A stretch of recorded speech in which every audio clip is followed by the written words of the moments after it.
the Team USA. The Ekiden. Have like a drawing machine.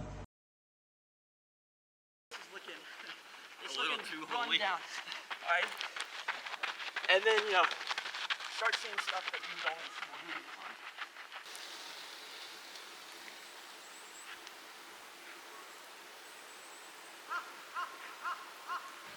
I've been at altitude since pretty much like June or July of this year, and like just been bouncing around different places. So I've been in Park City, I've been in St. Moritz, Switzerland, and then I've been in Maru, my favorite yet. There was no trade-off between heat or altitude? There definitely is, right? So I just figured since I've been at altitude for so long, I'd stay up, and then we also have a lot of resources here. There's a good group of us, and you know, we have trainers up here, we have chefs. Well, I mean, we get our own room, and it's all provided for by USATF, so it's kind of hard to turn down being up here.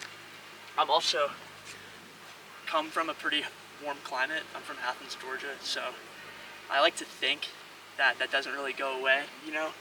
The heat adaptations that I have from living and training in Georgia for most of my life. So I'll take the altitude. I think I can get like a bigger gain from altitude than if I did heat training. I think it'd be a smaller gain for me since I think I'm already okay with the heat. But we'll see if I eat my words. You know. It's gonna be hot. World champs in Olympics, it's like it's always hot now, you know, with our climate, and it's like in the summer, like, so I guess it's kind of something you always have to be ready for. I went this winter for the same thing I was talking about, like I just hate the winter. So if you guys want to know the workout, it's a short one. It's a 12-minute fartlek. So I'll do equal rest, so 3 minutes, 2 minutes, 1 minute. Then I'll just jog for 7 minutes, and then 2 800s, and that's it. So 2 minutes rest between the 800s. First one around like 201, and then the second one around 158.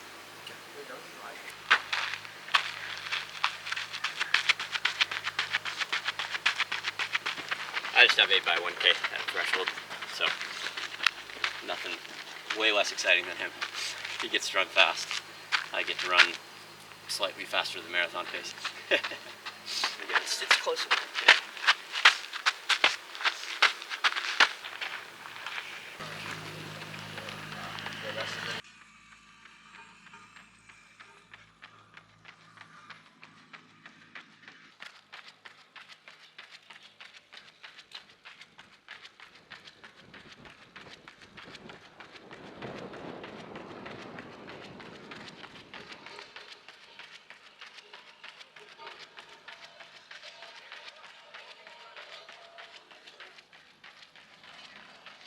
I do train pretty different than a lot of professionals. On my easy days, I run around 3:45 per kilometer or 6 minutes per mile. And that's kind of one of the backbones of our my coach's training philosophy is keeping the aerobic system developing at all times. On our team, like at college, it's really funny to watch the freshmen come in and try to do that. It's a little sad because it's, you know, it's hard to transition to, but that's what freshman year is for. People would be surprised how easy it gets after doing it for as little as, 6 months. Because this is what the whole team does at Harvard. We all do since it's our coach's training philosophy. So what ends up happening is even the day before a race, we'll do a 5-mile pre-race, and you end up really getting down to that 6 minutes again, just before a race, because it naturally feels normal. It's something that sounds scary, but it's not so bad when you get used to it, but it's also something I would not recommend for anyone to do unless their coach prescribed it to them.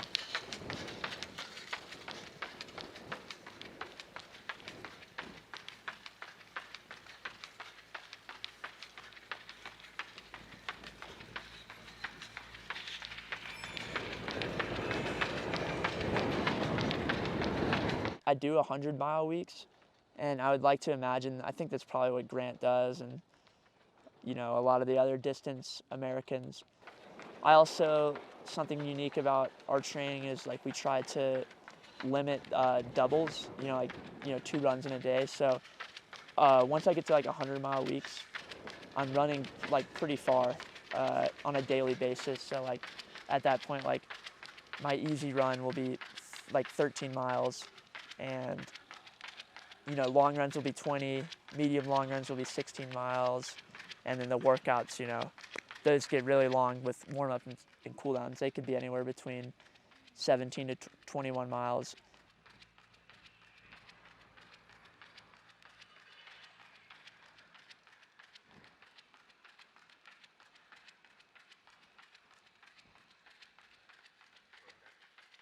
My plan is for this year is I live at home in Athens, Georgia, and essentially train by myself. Although I have plenty of people to run with, or like to kind of coach me or bike with me. But yeah, I'm not like a part of that team anymore, which is something unfortunate about collegiate running in the U.S. is that that's kind of, honestly, it's as good as it gets. You get so much support when you're in college, and you have a great team. So when you become a pro, it's really about, and then this is just from a rookie. Like I'm just became professional, so I think it's kind of about finding a situation for you that really works well for your training. And for some people, that means joining a professional training group, which is very similar to a college setting. For me, I didn't want to switch up my training too much too quick, so stayed with my college coach, keep that the same, and just go home and kind of try to figure stuff out myself for this year.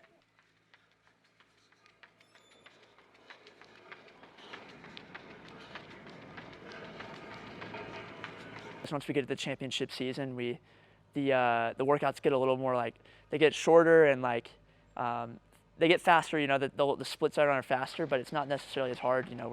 We're just working on like trying to feel good at the end of the race, because as we know, championship races a lot of times play out differently than time trials. But the 10K is unique in that I feel like when you get to the international level, at least nowadays, sometimes it stays fast.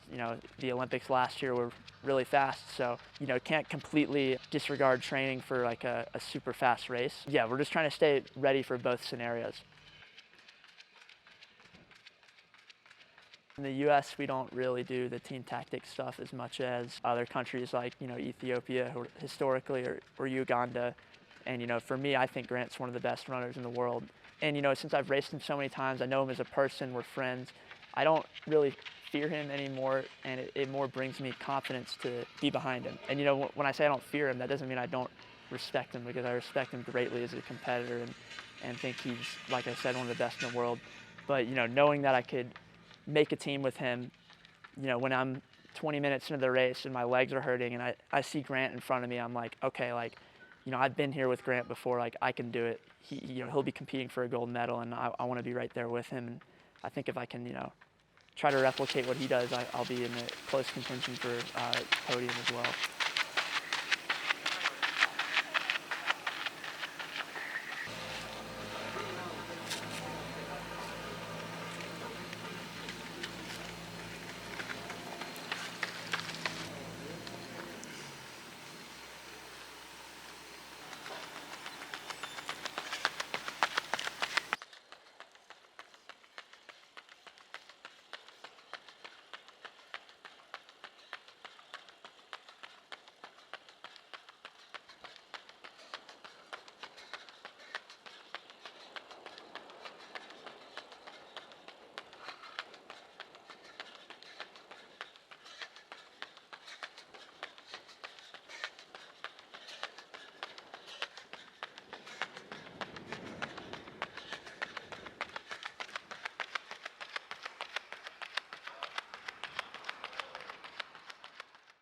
I think I like the 5K more, but I think I'm better at the 10K.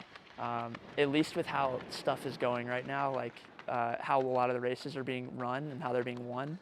I think the 10K is my strong suit. I think the 5K has become, like a sprinter's game. It's where you can just absolutely rip the last bit, and I think I'm going to be able to unlock that pretty soon. But this wasn't the season for that, unfortunately, and I think in the future I would like to run more 5Ks because they don't hurt as much. They're easier to train for, and yeah, I think they're more fun. But the 10K, you know, I think I bring a lot of confidence into that event, and I think that's kind of like my strong suit. It might be my strong suit. You know, when I look back on my career, I'll be like, that was my best event. But you know, I'm going to keep trying for the 5K as long as I can.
You know, I think the point of the workout was to kind of simulate the race, so in a way. So in a sense, that first fartlek part is, you know, we're not, in all likelihood, we're not going to be running, you know, we're going to be running faster than 440 per mile. And, you know, I think really that was just to kind of like get my legs a little tired before the 800s. And then those last two 800s are probably will be similar to the end of the race. I would imagine the race would be, the last mile will be run under 4 minutes for the win. So in a sense, it's kind of how it's supposed to feel. The question is, how does that last mile break down? You know, it depends who goes and when. I think there's two scenarios, and that's, you know, maybe someone goes hard with, you know, way out, like a couple kilometers out, a mile out, and, you know, run really hard 60s for a while.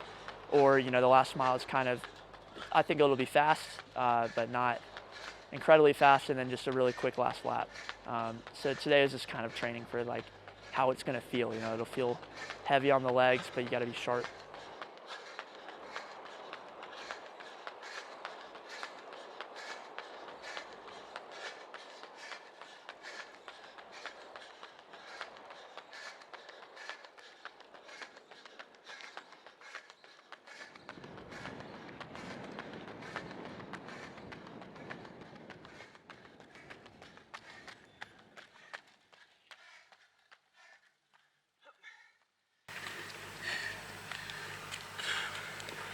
Done.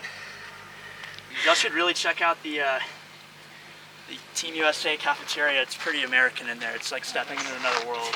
There's like Leonard Skinner playing in the background, football on TV. Card games. Yeah. We were eating burgers the other night. Yeah. So they're really trying to make sure we're comfortable up here. Yeah. Oh, there he is. So today I had a short workout.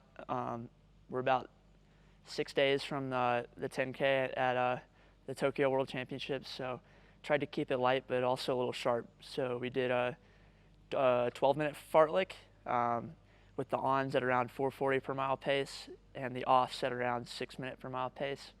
Then I went on a jog for 7 minutes, came back, and then did two 800s with 2 minutes rest in between. Ran 2 flat and 157. So pretty sharp, pretty fast. And yeah, felt pretty good. All things considered, you know, we're up at altitude, so you know, running those type of long, fast reps like 800s, they can be difficult with short rest, which wasn't really the point of the workout. The point of the workout was just kind of sharpen up. So it's happy to come out and just get it done quickly without too much fuss. So yeah, pretty happy with it. They put Christmas lights up for us. And it's spelled GMO. Here's my dorm. 101. I'm the closest to the track, so I'm always ready. And if you guys want to come on in here, I think you're supposed to not wear shoes, so I'm going to do that, but you guys can keep yours on. Toilet seat is heated. That's nice. Washer. And then as you can see, I'm currently drying my clothes in the bathroom, which that's normal? That's normal. That's not normal for me. Normally we have like a drying machine. This is what our rooms look like, and it's an absolute mess.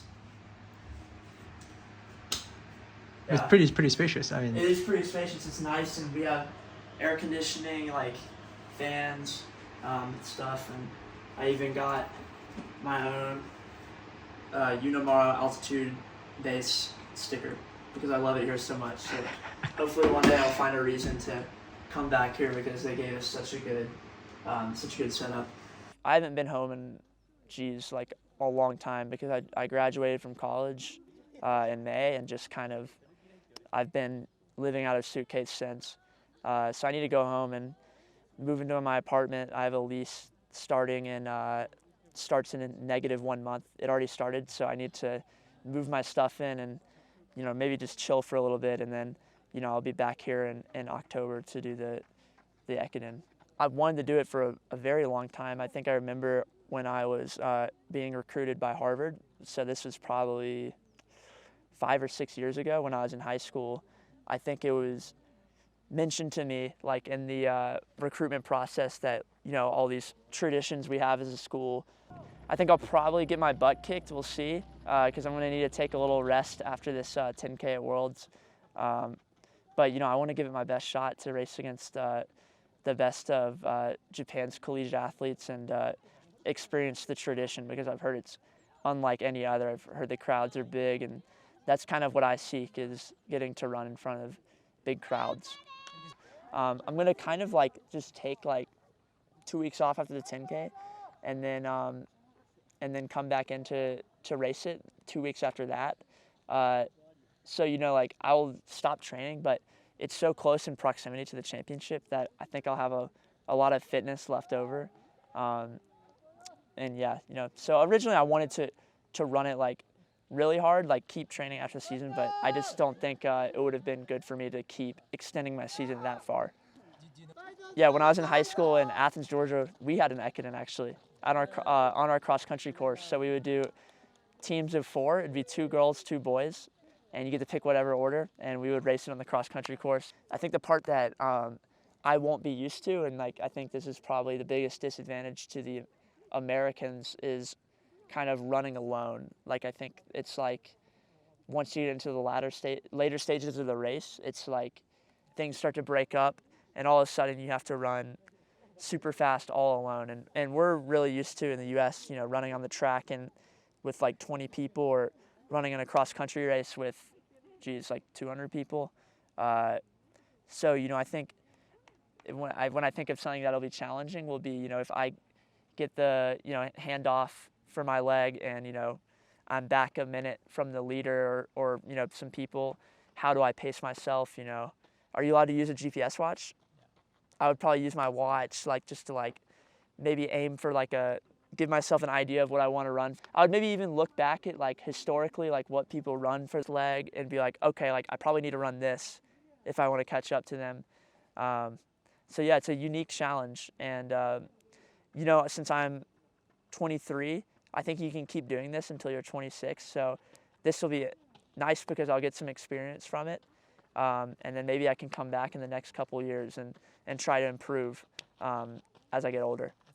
Our team's good, and I think our team is also somewhat young. I think a lot of the people on the team will be able to return next year and maybe the year after that. So it'll be fun to compete for a podium spot. Yeah, I mean, the team got 5th last year, so I don't think it's too crazy to imagine that we could finish top 3. And I don't know, I feel like that would be pretty cool. I think that would kind of fill that hole in my heart of never getting the podium team finish at NCAA cross country. So I think that would be fun, and I would get to do it with my teammates, which is the coolest part.